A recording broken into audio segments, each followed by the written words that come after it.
Welcome to another episode of The Brand Called You, a podcast and podcast show that brings you leadership lessons, knowledge, experience, and wisdom from thousands of successful individuals from around the world.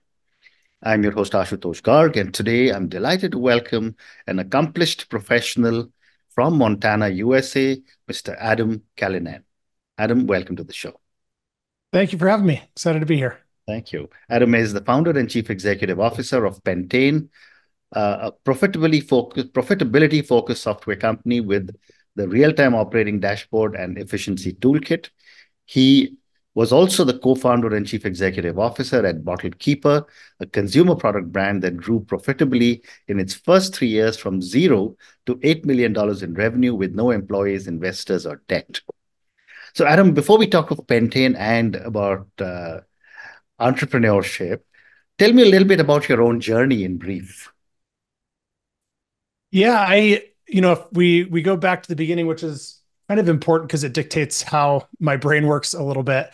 I wanted to be a doctor starting at about 6, and I spent my whole childhood in hospitals and emergency rooms and doing nerdy science things.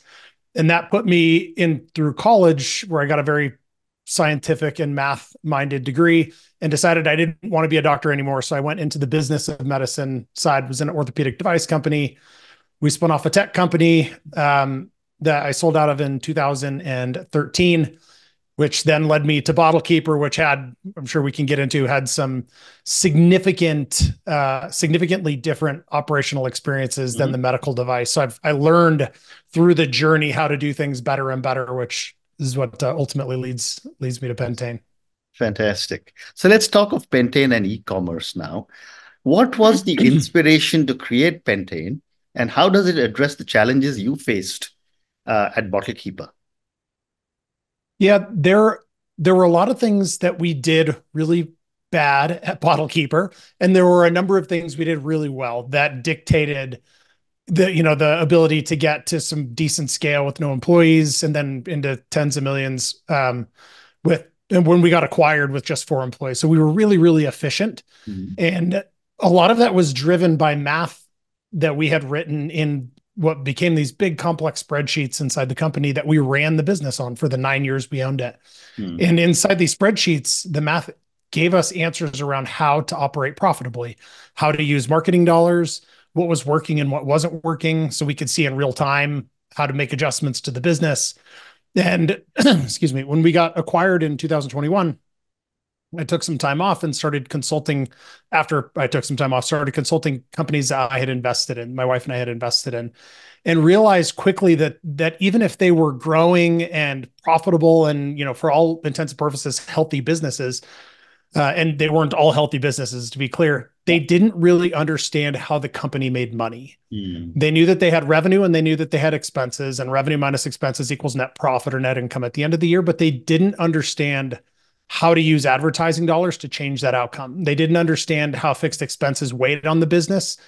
Changing that could impact that outcome. So I rebuilt in a much cleaner, slimmer way some of the systems we used at BottleKeeper into these companies that completely changed them. It reverse engineered profitability for them, which it was just a really, really impactful, this needs to be something other than spreadsheets experience. Fascinating. And can you tell us a little bit about how Pentane's real-time operating dashboard and efficiency toolkit work? And give me an example as well, if possible.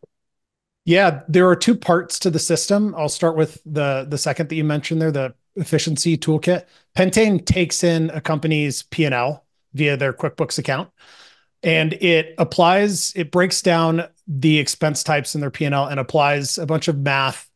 And the result of which is that it shows a brand how they need to set ad budgets in a way that accomplishes the goals they have in the business. So for example, if they're losing money and they're trying to get to break even, they can set their net income in that variable setting in the system at break even, and it will show them exactly the amount of revenue with the exact amount of ad spend they need to be spending and at what return on ad spend in order to get to break even. And it shows them that as their revenue increases based on more advertising dollars being spent, their revenue reacts from that. It shows them exactly where the return on ad spend or marketing efficiency needs to be in order to accomplish that goal. And what happens is as their revenue increases, that return on ad spend metric comes down 100% of the time, every single time. It's just the way that the math works. So if they're at $5,000 a day in revenue, but they have to be at a 7 return on ad spend to break even. At $7,000 a day in revenue, they might only need to be at a 4 return on ad spend. So it clarifies exactly how performance and revenue and ad spend interact in a way that most sub $20 million, early stage or small businesses have never been able to figure out, because that understandably it's a little bit difficult to get there. And Adam, you focused a lot on e-commerce based businesses. What features does Pentane specifically have for e-commerce businesses that helps them improve their operations and increase efficiency? Yeah, it's interesting. The math is the same math, whether it's for ExxonMobil or Absolutely. it's for a landscape company or for an e-commerce business. So to be clear on that, we're selectively choosing to go down the e-commerce sort of consumer brand route. One, because it's my most recent experience and we can be really, really helpful there. And the other is the language inside the system is built around a company that's spending advertising dollars. They may have some wholesale business. So in the operating dashboard component, which shows your real-time profitability and contribution margins and ROAS and all these things that are important, the language in that part of the system is really geared towards a consumer brand that's doing some amount of e-commerce. Maybe they're doing wholesale. Obviously, the margins are different in those things, so we calculate for that. So it's really more the language and being careful that we pick a lane and not try to be everything to everybody at the very beginning. Absolutely. Yeah. But the other aspect that I enjoyed reading about when I was preparing for my conversation with you was that you support businesses in making data-driven decisions. And a lot of small and medium enterprises basically work on the gut feel of the entrepreneur. Tell me, how do you encourage them to move towards data-driven decisions? Well, part of that gut feel, if we go back to sort of the ads making decisions around advertising spend, part of that gut feel is based on their reality in that it's their only option. It's the only thing they have available. They don't, until you get bigger, 30, 40, 50 million in revenue and can afford to pay a CFO $500,000 a year to come in and answer some of these questions, they're hard to get to. That's the whole point of the system, is to simplify some complicated questions for an early stage operator. So they have to rely on gut feel, the result of which is that they create ad budgets that are completely arbitrary. The financial structure inside the business might require the business to do $2 million a year in revenue, but they've created an ad budget that will only allow them to do $500,000 a year in revenue, because they look at the ad budget solely as an expense, because it's risk. It's a risk expense, because they have no clarity about how it needs to perform, what it needs to do. Their marketing teams, whether it's internal or external, have no idea what good means. They just get handed a lump of money and say, please make magic. And that doesn't work out very well. So it's really about the creating clarity around how those things need to perform and how to create ad budgets so that the business has the opportunity to actually create the outcome you're trying to create. Amazing. And the other interesting aspect that I've, was amazed about was how well you have integrated your platform with these big retailers.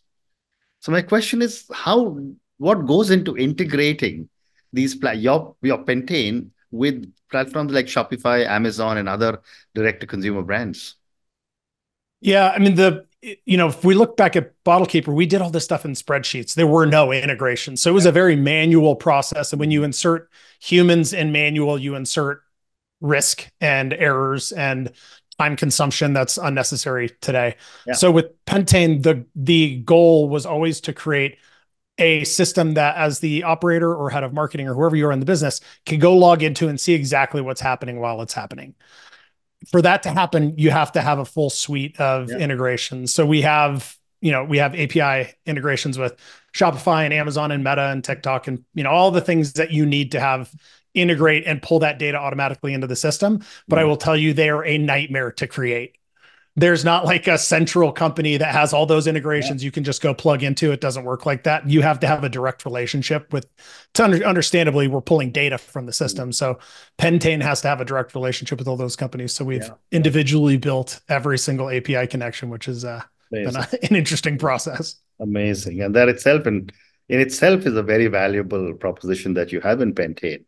But Adam, could you, for my viewers and listeners, share any interesting stories from e-commerce businesses that have benefited from using Pentane? Sure. One of the first companies, actually the first company in the system, was a $2 million a year e-commerce brand. They were creating it was a very high-end travel bag product for sort of minimalist travel. The product was created by the CEO, who was an incredible product designer, Mm. like phenomenal product designer. But he, like many early stage CEOs, had no financial background. I mean, he was a product designer. He made a Mm. product, people started buying it, and suddenly he's CEO. Mm. And so by the time I and Pentane got involved, the business was losing $100,000 a month. They had no idea why. They had about 5 months of runway left in the bank. And these systems went in and told them that they needed to increase their advertising budget by 300% because they weren't remotely driving enough revenue to pay for their fixed expenses, which, given the size of the business, were relatively heavy. Mm. It also gave them the opportunity to look and say, if we cut our fixed expenses by 20% or 30%, how much easier does it get from a revenue standpoint to accomplish our goals? So it was the combination of, we need to drive more revenue, but we need to do it with guardrails for efficiency. And we need to get control of our fixed expenses, which make those guardrails easier. Yeah. The result of which is that when I got there, Pentane got there, they were losing 100,000 a month. The next month they lost 10,000. The next month they made 40,000, and now they're up 300% year over year. They're profitable. They're doing unbelievably well, and it's because they get to make the data-driven decisions. They're no longer making those decisions based on what they think is right or gut feel or emotion. Incredible. Incredible. My last question to you regarding Pentane, and then I want to move to another part of our conversation. How do you envision the future of e-commerce, and what do you see as the role of Pentane? Well, the e-commerce world, the consumer world over the last 2 years has really gone through a pretty seismic shift. When we got acquired at BottleKeeper in 2021, that was very fortunate timing. There were still, money was still free. Crazy valuations were happening. And that has changed. And consumer brands now have a lot of pressure on them. And it's really, really difficult to raise money, particularly inexpensive money. So the outcome of that is companies are suddenly realizing that operating a profitable business is kind of an important thing to do. So I firmly believe that our timing with Pentane is really fortuitous in that we will continue to have the opportunity to help the businesses that are willing to make the hard decisions and make smarter, leaner companies, make cuts, have Pentane be the platform that helps them clearly accomplish that, clearly get to their strategic end goal of profitability. And if they're profitable, let's say they're at a break even, how do they get to a 10% net margin? And the Pentane platform will reverse engineer that for them and tell them how to get there. I think it will be a really impactful piece of the next phase of business, which doesn't include a whole lot of fundraising. Well, good luck with Pentane. I'm going to keep watching out for all the great things you're going to be doing with Pentane. But I don't know, let's move to another aspect of what you've done, which is not only have you built startups, but you've also got amazing exits. And the million-dollar question that every entrepreneur has is, how long should I bootstrap and when should I raise money? And you seem to have bootstrapped BottleKeeper without funding. Tell me a little bit more on what your perspectives are on bootstrapping as long as possible. Well, I think the answer to that is not a one size fits all. Every situation is different. Absolutely. I was in a position when we bootstrapped BottleKeeper. I didn't have kids. We had just exited a business. My wife had a great job and did very well. I was in a position to take a lot of risk. And the result of which is at BottleKeeper, we did bootstrap it, but I also didn't make $1 for 2 years. So I was in a position to take zero income for 2 years. Everybody is not going to be in that position. Now I have kids, totally different situation, right? So it really depends on your situation. I would say where startups get in trouble. Well, one, bootstrap it for as long as you can bootstrap it, because the further along you get in the process, the better and then you try to go raise money, the better your likelihood of being able to raise money at a reasonable valuation will be. So delay it for as long as you can. But the other part is the things where early stage companies and bootstrap companies, even more so companies that have gone and raised lots of money in venture capital, get in trouble is they add on fixed expenses. Fixed expenses are your payroll. You add on employees, you add on health insurance, you add on offices that are like an office you're going to grow into. Like, you don't really need it today, but you're going to grow into it in 2 years. All those expenses weigh so heavily on the business, and that's where people get in trouble. If you do that and you don't understand how the revenue needs to respond and at what ROAS it needs to respond to pay for those things, you're going to get in trouble. And you're not going to know it until you get your P&L in a month or two. So that's bootstrap it for as long as you can, but you have to keep control of your fixed expenses. That's where you get into trouble. And the longer you keep control of those, the longer you can bootstrap it. Well said. My next question is that, what role has innovation and product differentiation played in your success? So those are two different, I would put those into two different buckets. In BottleKeeper, the product defense component was massive. When we talk about exiting a company, we started that company. It was not this wasn't going to be a multi-generational thing. We built it to sell it at some point. So we looked at what are the places we can build value inside the business that at some point somebody will want to buy.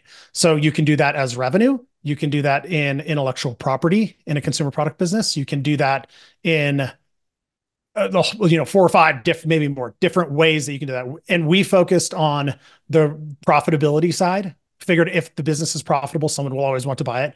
And intellectual property. So we invested heavily in patents. But when we were acquired, we had 42 patents that started from one. And there's a big complex structure as to how we got to that. But we got really, really good at defending that product publicly on platforms like Amazon and Alibaba and all these places that are generally difficult to defend on. We did not, on the second part, we did not innovate the product fast enough. That was a big mistake that we made. We did eventually come out with new products, but it took far too long. Well said.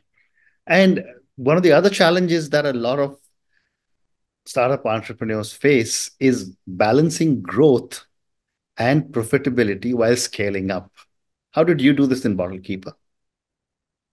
We understood contribution margin. Really, we made all of our decisions on contribution margin. And for a listener or watcher that doesn't understand what that is, it is the answer to most, is it working or not working questions. Do it or don't do it questions. It's your revenue minus your variable expenses, which is the amount that contributes to pay for the fixed expenses. And if you have more contribution margin than fixed expenses, that's your net profit.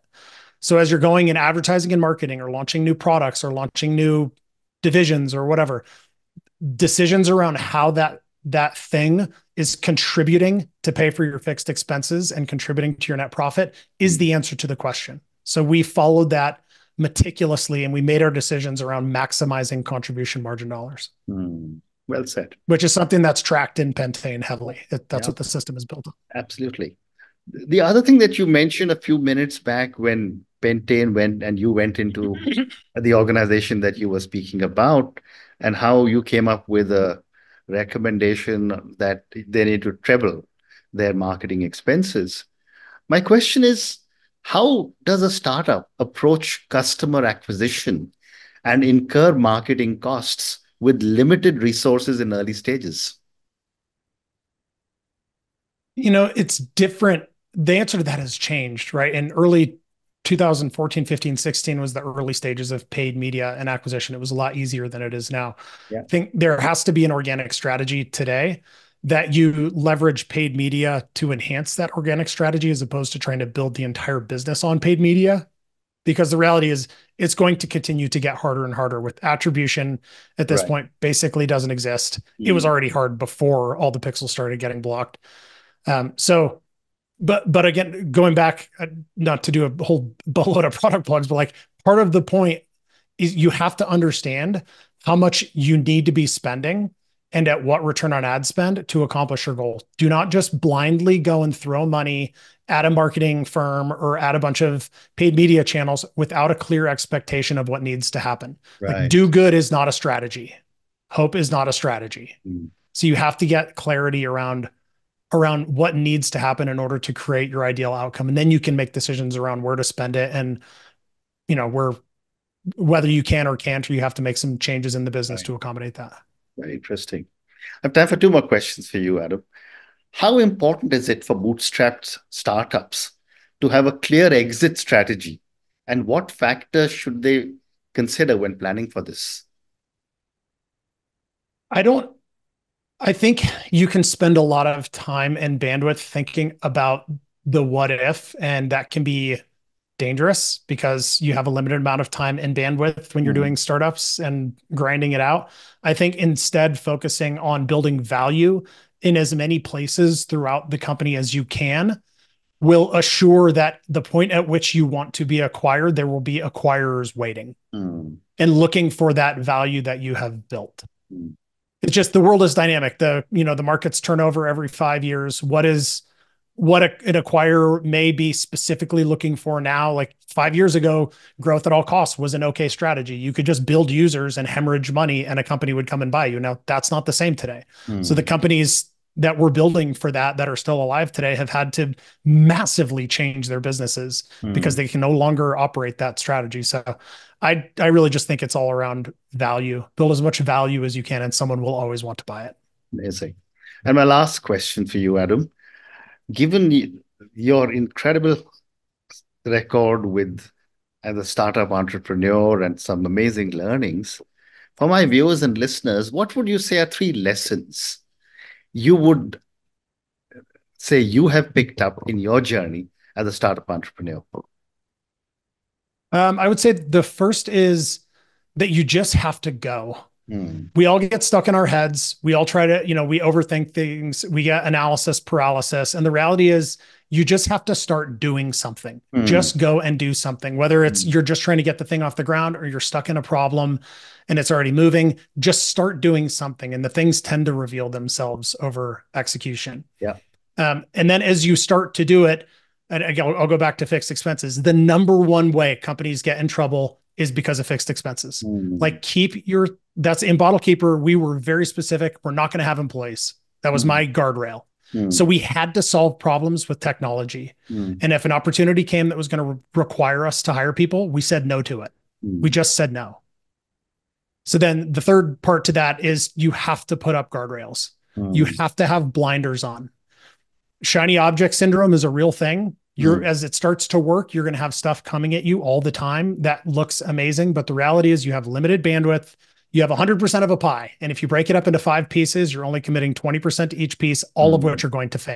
It's just the way it works. Absolutely. So put on your guardrails, put up your blinders, and focus on doing one thing really, really well. Incredible. And on that note, and your 3 amazing lessons, when you have to do it, just go ahead and do it. Manage your fixed expenses well and put up your guardrails. And this is not just for expenses, but even the other, I also call it the entrepreneurial syndrome, where everything that an entrepreneur sees is an opportunity. So you need to be able to say, this is not for me at this point of time. Thank you, Adam, for speaking to me about your own amazing journey. Thank you for speaking to me about Pentane, about BottleKeeper, and about so many different aspects of your startup journey, which I think has provided some amazing lessons for my viewers and listeners. Thank you for speaking to me and good luck to you. I appreciate that. Thank you. Thank you for listening to the Brand Called You videocast and podcast, a platform that brings you knowledge, experience, and wisdom of hundreds of successful individuals from around the world. Do visit our website www.tbcy.in to watch and listen to the stories of many more individuals. You can also follow us on YouTube, Facebook, Instagram, and Twitter. Just search for the Brand Called You.